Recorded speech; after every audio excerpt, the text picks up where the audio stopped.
America, a nation built on railroads. These iron pathways have been the backbone of our progress, the veins through which the lifeblood of commerce and connection flows.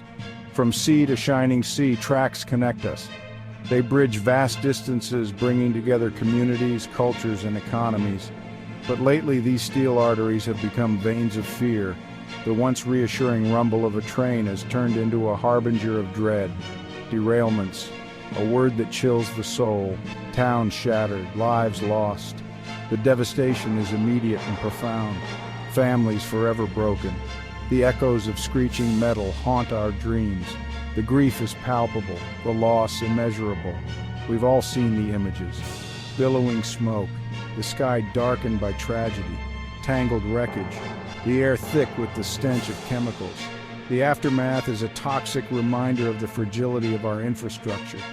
First responders racing against time, residents fleeing for their lives. The chaos is overwhelming, the urgency palpable. It's a scene ripped from a nightmare, yet terrifyingly real. The horror is not confined to the moment. It lingers, casting a long shadow. The human cost is immeasurable, the physical damage staggering, the emotional toll even greater. But the invisible scars run deeper, trust shattered, the sense of security irrevocably damaged, communities torn apart, the fear that lingers long after the wreckage is cleared.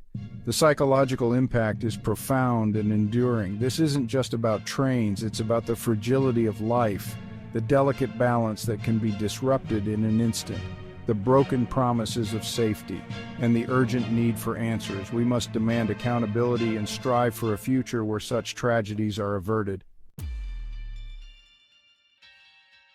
East Palestine, Ohio, February 3, 2023.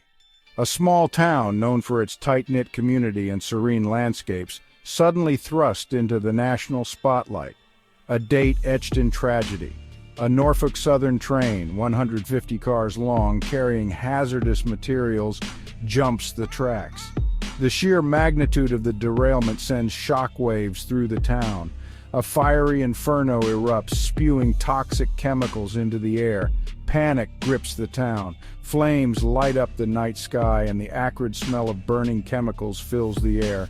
A mandatory evacuation order issued, thousands forced from their homes. Families scramble to gather belongings, unsure of when or if they will return. Uncertainty hangs heavy in the air. What chemicals were released? The sight of hazmat teams only deepens the fear and confusion. How dangerous are they? Will we ever be able to return? Questions swirl as residents seek answers from authorities, but clarity remains elusive. The answers are slow to come, the air thick with suspicion. Community meetings are held, but the reassurances feel hollow. Residents report headaches, nausea, skin rashes. The water, potentially contaminated. Fear of the unknown grips the community as they face the invisible threat. The long-term health effects, unknown. Medical professionals begin studies, but the road to understanding is long and fraught with uncertainty. East Palestine, a stark reminder of the devastating consequences of derailments. A community forever changed. Memorials spring up, and the town begins the slow process of healing and rebuilding.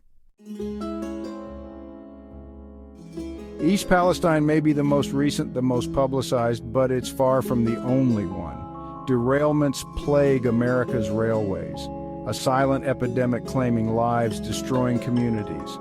In June 2022, a freight train derails in rural Montana, spilling asphalt into the Yellowstone River, a devastating blow to the ecosystem. In October 2022, a train carrying ethanol derails and explodes in North Dakota.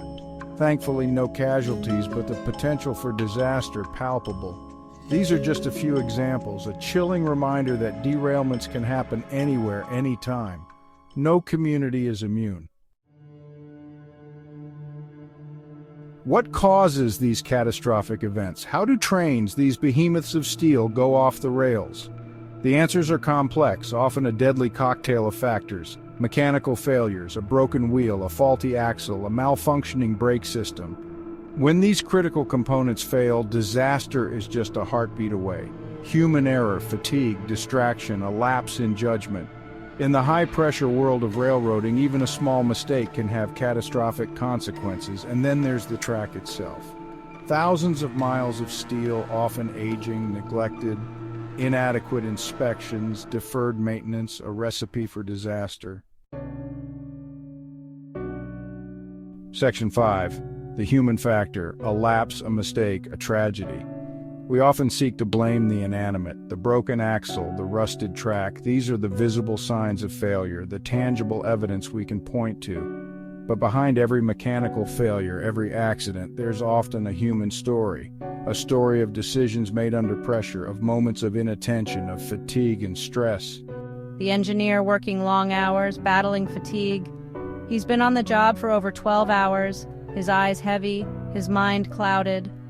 The conductor distracted by a personal problem, a phone call from home, a sick child, a momentary lapse in concentration. The mechanic, under pressure to cut corners. Deadlines looming, resources stretched thin, the constant push to do more with less. These are not villains, but ordinary people caught in a system that often prioritizes profit over safety. They are the human faces behind the statistics, the names behind the headlines. I just remember the train jolting, says Sarah, a former conductor from Iowa. I knew something was wrong. I could hear the metal screeching. It all happened so fast. One moment everything was normal and the next chaos. Her voice cracks with emotion. The memory of that day, the derailment, the lives lost, forever seared into her memory. She pauses, taking a deep breath, trying to hold back the tears. The weight of that moment, the lives changed, the families affected. It's a burden she carries every day. Section 6. Silent signals, deafening consequences, infrastructure's silent plea. America's rail infrastructure is crumbling. A network of tracks, bridges and tunnels, many dating back to the last century. Years of underfunding, deferred maintenance, a ticking time bomb. The warning signs have been there for years, says Michael, a rail safety expert. We've known about these problems, but nothing gets done until it's too late. His frustration is palpable. The system, he argues, is reactive, not proactive. We wait for disasters to happen before we act. Section 7. Beyond the surface, the deep roots of disaster. The problem runs deeper than just aging infrastructure. It's about priorities, corporate greed, the relentless pursuit of profit over safety. Rail companies, flush with cash, often prioritize shareholder dividends over vital safety upgrades. Lobbying efforts weaken regulations, silence dissent. The result? A system that prioritizes speed and efficiency over the well-being of its workers and the communities it serves. It's all about the bottom line, says David, a former rail industry executive. Safety is important, sure, but not as important as making money. His words, chilling in their honesty, reveal the dark underbelly of an industry where profits often trump human life. Section 8. A call for action. No more silent tragedies. We cannot allow these tragedies to continue. We cannot stand idly by as communities are shattered, lives lost. The time for action is now. We need stricter safety regulations, increased funding for infrastructure improvements, rigorous inspections, and we need to hold rail companies accountable for their actions. This isn't just about trains, says Maria, a resident of East Palestine. It's about protecting our communities, our families. We deserve to feel safe. Her words, a rallying cry for change, a demand for justice, a plea for a safer future. Section 9, on the tracks of change towards a safer future. The path forward is clear. We must demand better. From our elected officials, from the rail industry, from ourselves. This is not an insurmountable challenge. It requires a collective effort, a commitment to prioritizing safety over profits, a recognition that the true cost of derailments is measured not just in dollars, but in shattered lives and broken communities. Let us honor the victims of these tragedies by working towards a future where the words train derailment no longer evoke fear and sorrow. Let us build a nation where our railroads are not symbols of danger, but pathways to a safer, more prosperous future.